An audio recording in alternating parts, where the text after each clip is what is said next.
Hey guys, okay, so what we're going to be doing today is just running through the very basics of how to overclock your graphics card. I have the Gigabyte WinForce R9 290, the 4GB card, as you can see just here, and we're going to be trying to push a little bit more out of it today. So I've just got MSI Afterburner here and Unigen Valley, which is the benchmark that I use. Both of these are just free programs, and I'll post the links in the description for you guys. So what we're going to first start off with is you're going to want to run your benchmark and just get a base benchmark starting point so that you know how much you're actually improving over time. Now, I've already done this and I've got my benchmark just here.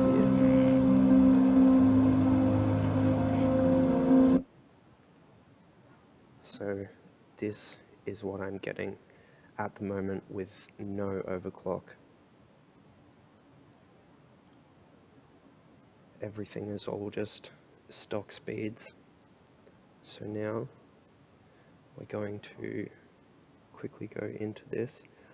First things first, you're going to want to detach this just so you can keep an eye on your temperature. You can reorder these by going into the settings here, then go into monitoring, and you can drag these around and they will match over here. You need to close it and reopen it though to have them match the order of your choice. So once you've got all these set up, my usage here and my temperature here, we're going to start with the actual overclock. So what you want to do is first of all just turn your power limit up by 10%, then click apply. You might want to set a manual fan speed if you notice your temperature is going too high, but I find auto is plenty enough for me, and if you have the opportunity, I would definitely figure out how to use this program here, Speed Fan, and use this to build your own custom fan profiles, which is going to work a lot better than just setting a constant speed in MSI.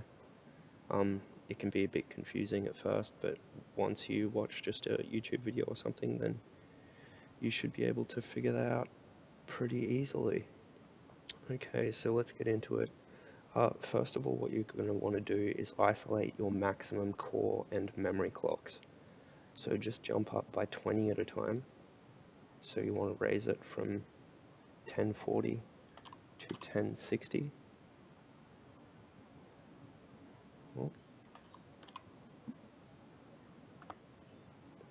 Then apply it. Then run your benchmark. And you're going to want to look for any artifacts or any jitters in your rendering. What you'll notice when you reach your maximum speed is you'll start having these little rainbow like spikes or flashes, or you'll just notice your frame rate dropping, which is a good indicator that you've hit your maximum speed and you want to come down a little bit more. So you can see this is all working well at 1060. Usually I'd be running this in full screen, but just for this tutorial I'm running it windowed, so you guys want to run it in full screen, preferably in ultra with anti-aliasing all the way up, just so you can get a good stress on your GPU. I've already isolated my two maximums. For my core clock here, it was 120, 1120, and for my memory clock it was 1400. Now you can apply this and run it.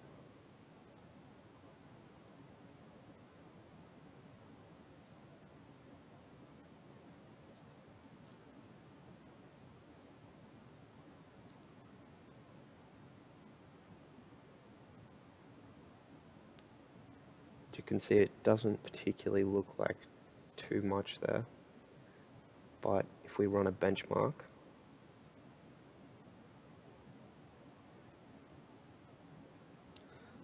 oh, hold on a second, that might be off because I'm running it in windowed. So I'll just show you guys here. I'll just quickly run it in full screen, and then I'll skip over this and show you guys the results that I get at the end. Okay, so I've finished with the full screen benchmark, and here are my results. I'll just bring up my results without overclock so you guys can compare them.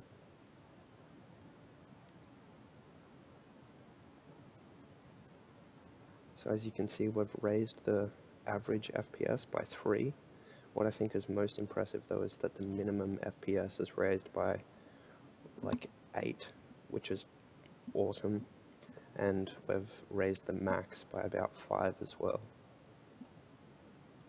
So if you're running, let's say around about 53 to high 40s in your FPS on some particular game, then this boost in 3 to sort of 5 FPS is really going to be noticeable if you're trying to achieve that 60 mark.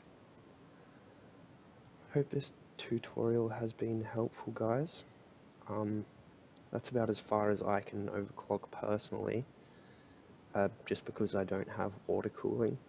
But if you guys do have a water block for your GPU, then you're probably going to be able to achieve a little bit higher settings than this. One thing you might notice is that you can run stable in a test, but if you're slightly too high, then you might receive random crashes every now and then.